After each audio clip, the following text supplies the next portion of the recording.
Bem-vindos a mais um Deep Dive. Hoje a gente vai se aprofundar em um tema que é, a base para quem trabalha com processos complexos, sabe?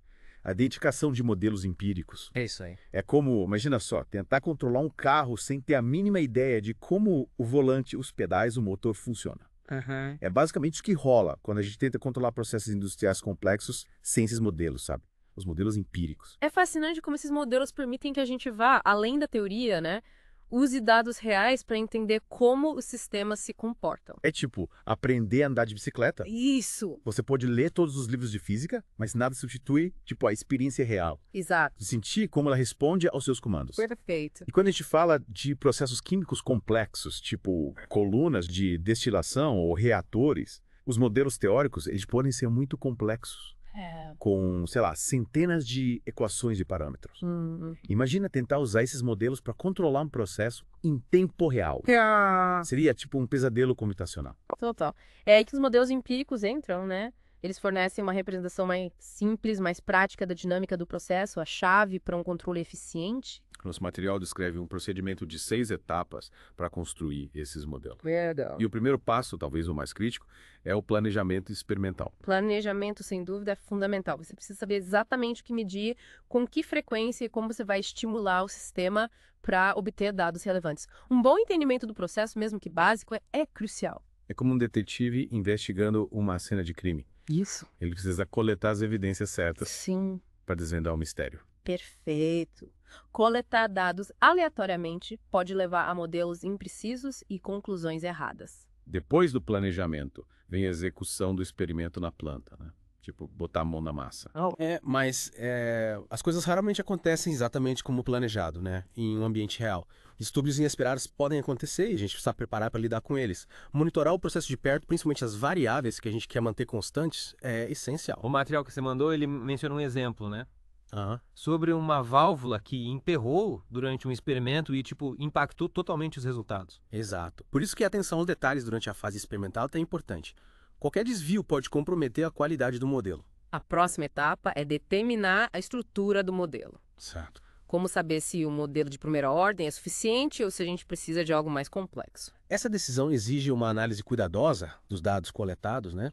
E também um conhecimento prévio do processo. Observar a forma da curva de reação do processo pode dar pistas importantes sobre a complexidade do modelo necessário. Entendi. É como escolher a ferramenta certa para o trabalho. Nem sempre a gente precisa de uma marreta, né? Quando um martelo comum resolve. Isso aí.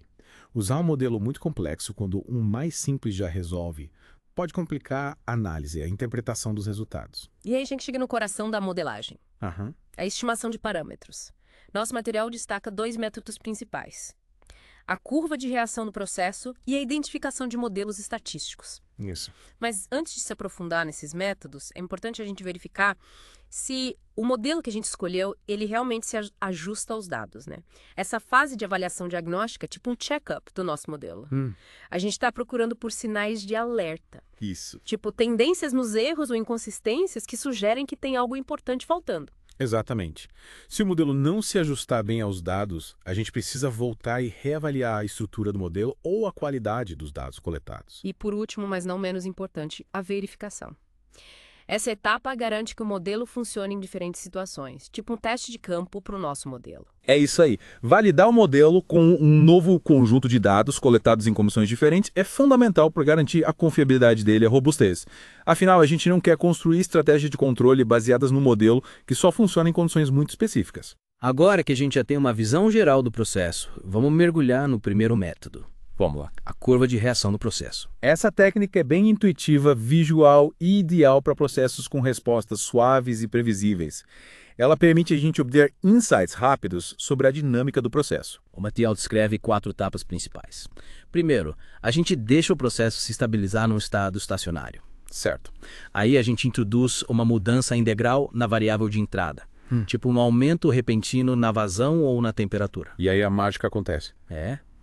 A gente monitora a resposta da variável de saída a essa mudança em degrau até que um novo estado estacionário seja atingido. Isso. E a parte divertida é usar técnicas gráficas para calcular os parâmetros-chave do modelo. Tipo, ganho constante de tempo e tempo morto. O famoso tempo morto. Apesar do nome, ele se refere simplesmente ao atraso entre a mudança na entrada e o momento em que a saída começa a responder. Imagina ligar uma torneira e esperar a água chegar no final de maneira longa. Ah, cara. Esse é o tempo morto. Falando em tempo morto, o material menciona 2 métodos gráficos para calcular os parâmetros, né? Sim. O método D e o método Z. Isso. Ambos usam informações da curva de reação do processo. Exatamente. O método D é mais direto, mas pode ser sensível a ruídos nos dados, enquanto o método Seguenda tende a ser mais robusto. A escolha do método ideal vai depender da qualidade dos dados e da precisão desejada. E falando em dados com ruído, o exemplo 6.1 mostra como esses métodos funcionam na prática, né? Mesmo com as imperfeições do mundo real. Mas é importante lembrar que a curva de reação do processo tem suas limitações. Ela funciona melhor para sistemas que podem ser aproximados por modelos de primeira ordem com tempo morto.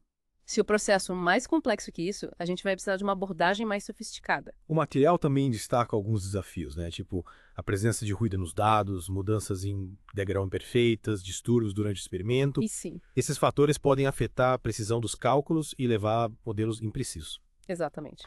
Por isso que o planejamento experimental cuidadoso, né? E a compreensão das limitações do método são essenciais. O exemplo 6.3 ilustra bem esse ponto, mostrando o que pode acontecer quando um evento inesperado, tipo o travamento de uma válvula, interfere nos resultados. A gente pode acabar com o modelo completamente errado. Mas, mesmo com suas limitações, a curva de reação do processo pode ser uma ferramenta poderosa para caracterizar rapidamente a dinâmica de diversos processos, né? Principalmente para sistemas mais simples, quando a gente precisa de um modelo rápido para o projeto de controle básico. Sem dúvida. Uma ferramenta valiosa no arsenal de qualquer engenheiro de controle de processos. E se o processo é complexo demais para a curva de reação do processo? Aí entra o segundo método. A identificação de modelos estatísticos. É essa a ideia. Essa abordagem é mais versátil, mais robusta, permitindo lidar com processos que não se encaixam perfeitamente no modelo de primeira ordem com tempo morto. E o mais legal é que ela não exige uma mudança em degrau perfeita, né? A gente pode perturbar o sistema de diversas maneiras e ainda assim extrair informações relevantes dos dados. Isso abre um leque de possibilidades para analisar processos reais, né? Onde as mudanças em degrau perfeitas raramente acontecem. O material descreve o processo de 3 etapas para esse método. Primeiro, a gente introduz uma perturbação na entrada, Certo. que pode ser um degrau, uma rampa ou até uma série de mudanças aleatórias. Em seguida, a gente coleta os dados de entrada e saída, né? Capturando a resposta do sistema. Sim. E, por fim, a gente usa técnicas estatísticas, como a regressão linear, para estimar os parâmetros do modelo. Eu sei que regressão linear pode parecer assustador. Mas é só um jeito chique de encontrar a reta que melhor se ajusta aos dados. Isso.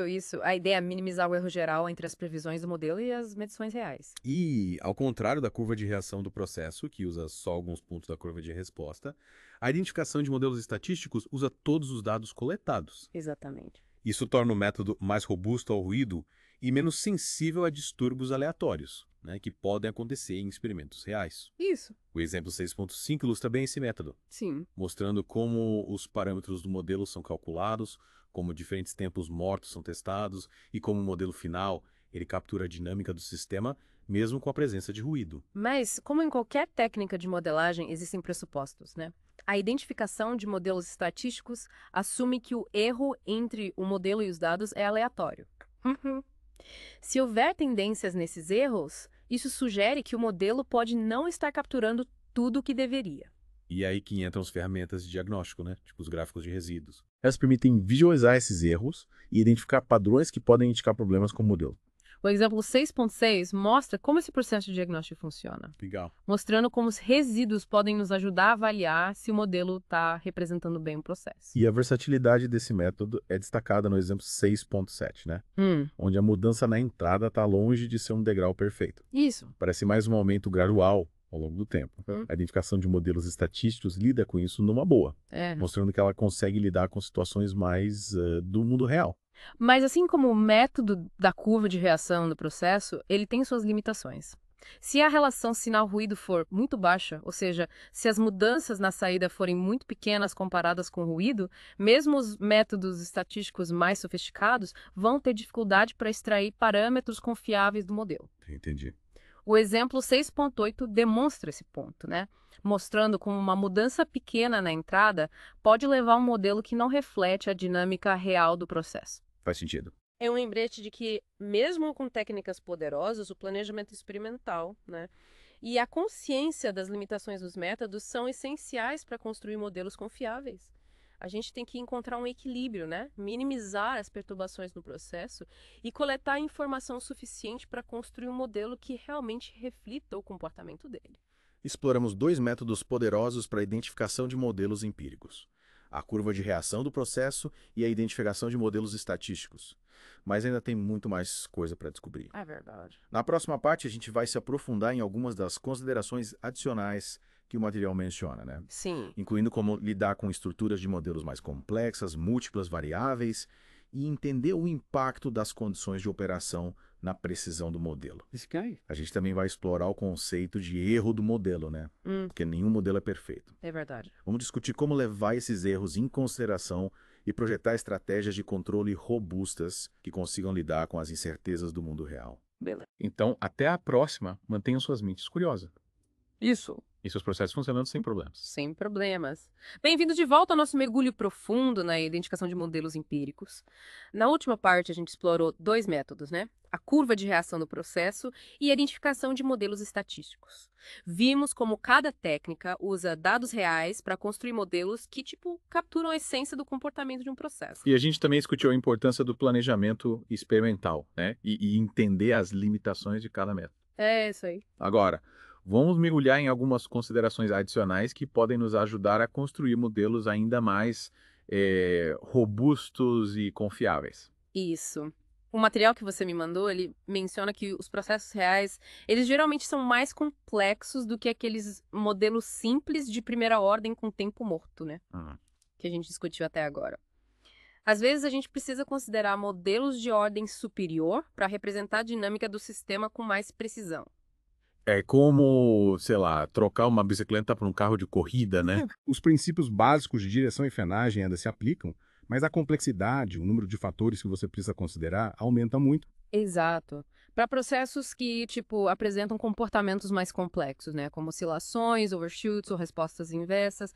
Esses modelos simples, eles podem não ser suficientes. A gente pode precisar incorporar termos adicionais, tipo dinâmica de segunda ordem, para capturar essas nuances. O material menciona métodos estatísticos avançados para lidar com essas estruturas de modelos mais complexos, né? Que entram no reino da otimização não linear e exigem ferramentas mais sofisticadas do que aquelas que a gente discutiu até agora. Mas mesmo com essas técnicas avançadas, o princípio é o mesmo, né? A gente ainda está tentando encontrar o modelo que melhor se ajusta aos dados, só que agora a gente está trabalhando com um conjunto maior de possibilidades. Imagina, por exemplo, um sistema com várias variáveis interagindo, né? Ao invés de ter só uma entrada e uma saída, a gente pode ter várias entradas influenciando várias saídas ao mesmo tempo. É como um maestro regendo uma orquestra. Com vários instrumentos tocando ao mesmo tempo, contribuindo para a harmonia final. Perfeito. Entender como cada instrumento, ou cada variável, né, interage com os outros é crucial para a gente conseguir o resultado que a gente quer. No caso da nossa coluna de destilação, por exemplo, né, mudar a taxa de refluxo pode afetar tanto a composição do destilado quanto a do fundo. Para entender o processo completamente, a gente pode precisar construir modelos separados para cada uma dessas relações. E os métodos que a gente discutiu, eles ainda se aplicam nesses cenários multivariáveis. Com certeza. A chave é planejar os experimentos com cuidado para isolar os efeitos de cada entrada em cada saída, né? É como fazer uma série de testes de degustação controlados, sabe? Mudando um ingrediente de cada vez para ver como ele impacta o sabor final do prato. Que analogia deliciosa. E com uma análise cuidadosa, a gente pode combinar esses modelos individuais para ter uma visão mais completa de como o sistema todo se comporta. Mas, pensando bem, o modelo que foi desenvolvido para um conjunto específico de condições, né? Ele pode não funcionar tão bem se essas condições mudarem muito. É verdade. É como um mapa que só é preciso para uma região específica. Se você tentar usar esse mesmo mapa para navegar por um terreno completamente diferente, você provavelmente vai se perder. Então, como a gente leva em conta essas mudanças nas condições de operação, seria, criar um modelo para cada cenário possível. Uma abordagem é a gente fazer experimentos numa faixa de condições, né? E observar como os parâmetros do modelo mudam Se as mudanças forem pequenas, a gente pode ter uma certa confiança de que o modelo é robusto. Mas se a gente observar variações grandes, pode ser necessário desenvolver vários modelos, né? Sim. Cada um adaptado para uma faixa específica de operação. É como ter um conjunto de mapas, cada um cobrindo uma área diferente, né? Pra gente estar sempre preparado, não importa para onde o processo nos leve. Exatamente. E existem técnicas ainda mais sofisticadas, como o controle adaptativo, né? Que podem ajustar os parâmetros do modelo em tempo real com base nas condições atuais. Mas isso é assunto para outro mergulho profundo. A gente falou sobre estruturas de modelos complexas, múltiplas variáveis, condições de operação. Agora, vamos falar do elefante na sala, né? O erro do modelo. Nenhum modelo é perfeito e a gente precisa estar ciente de como essas imperfeições podem afetar as nossas estratégias de controle. Esse é um ponto crucial, né? Os modelos são simplificações da realidade e essas simplificações, elas inevitavelmente introduzem algum erro. É como usar um modelo em escala reduzida de uma ponte para testar a estrutura. O modelo pode até capturar o comportamento principal, mas ele não vai prever cada detalhe de como a ponte real vai se comportar. Então, de onde vêm esses erros? Eles são, inerentes ao processo de modelagem. Existem várias fontes. O ruído de medição, né? Aquelas flutuações aleatórias que a gente vê nos sensores, é um culpado. Distúrbios não medidos, tipo mudanças na temperatura ambiente ou na composição da matéria-prima, também podem atrapalhar. E mesmo que a gente meça tudo perfeitamente, né? A estrutura do modelo, por ser simplificada, pode não capturar todas as nuances do processo, levando ao que a gente chama de incompatibilidade do modelo. E como a gente sabe quanto erro a gente pode tolerar, como projetar, estratégias de controle que sejam robustas a essas incertezas, a gente quer sistemas que funcionem bem no mundo real, né? O material que você mandou, ele dá uma certa segurança nesse sentido. Ele destaca que a maioria das estratégias de controle, elas são projetadas para serem robustas, mesmo com erros moderados no modelo. É como construir uma casa com uma margem de segurança, sabe? Você não projeta ela para desabar se o vento soprar um pouco mais forte. Então essa robustez é alcançada, ajustando os parâmetros do controlador para lidar com uma gama de comportamentos do processo. E incorporando mecanismos de feedback que ajustam as ações de controle com base no que a gente mede. Exatamente. A tabela 6.4, né? Do material, ela dá uma visão bem legal de como os erros do modelo podem afetar o desempenho do sistema de controle. Ela mostra que, embora alguns erros sejam inevitáveis, entender o impacto deles nos permite projetar sistemas que lidam com essas incertezas sem sacrificar a estabilidade ou o desempenho. Então tudo se resume a encontrar o equilíbrio, né? Reconhecer as limitações dos nossos modelos e ainda assim usá-los de forma eficiente para projetar sistemas de controle robustos e confiáveis. É uma prova da engenhosidade dos engenheiros, né? A gente consegue criar sistemas que operam com segurança e eficiência, mesmo com toda a incerteza e complexidade do mundo real. Mas a jornada de aprendizado continua. Nossa, essa imersão em modelos empíricos foi super reveladora. Desvendamos a curva de reação do processo, a identificação de modelos estatísticos e, claro, todos os desafios que surgem quando a gente quer construir modelos a partir de dados reais, né? Pois é. Vimos como esses modelos, mesmo com suas imperfeições, são a base para a gente projetar estratégias de controle eficientes. Mas como qualquer ferramenta poderosa, o segredo está em como a gente usa, né? O material termina com um lembrete importante. A boa prática de engenharia é fundamental. A gente não pode simplesmente jogar números em equações e esperar resultados perfeitos, né? A gente precisa usar o nosso conhecimento do processo, entender as limitações dos modelos e ter um olhar crítico em cada etapa. E como você falou antes, tudo começa com um bom planejamento dos experimentos, né?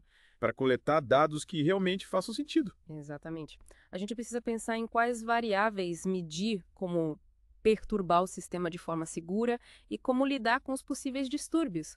É como construir uma casa. Um alicerce forte é essencial para garantir que a estrutura fique em pé. Depois, escolher a estrutura do modelo, né? Sem simplificar demais, mas também sem complicar sem necessidade. E durante todo o processo, a gente tem que ficar de olho nos erros do modelo. Sim, as ferramentas de diagnóstico, tipo os gráficos de resíduos, elas nos ajudam a ver se o modelo está capturando a essência do processo ou se está deixando alguma coisa importante de fora.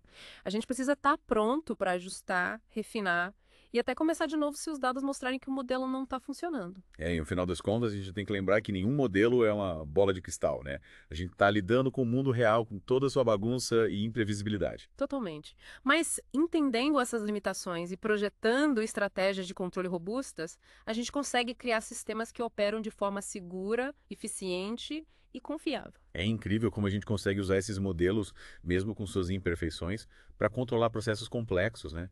É um exemplo de como a engenharia pode ser criativa para solucionar problemas do mundo real. Sem dúvida. E essa jornada de aprendizado e descoberta nunca termina. A gente sempre pode buscar modelos mais precisos, técnicas mais eficientes e soluções mais inovadoras. Valeu por mergulharem com a gente nesse tema tão importante. Esperamos que tenham curtido essa imersão e que as informações que a gente compartilhou sejam úteis no dia a dia de vocês. Até a próxima!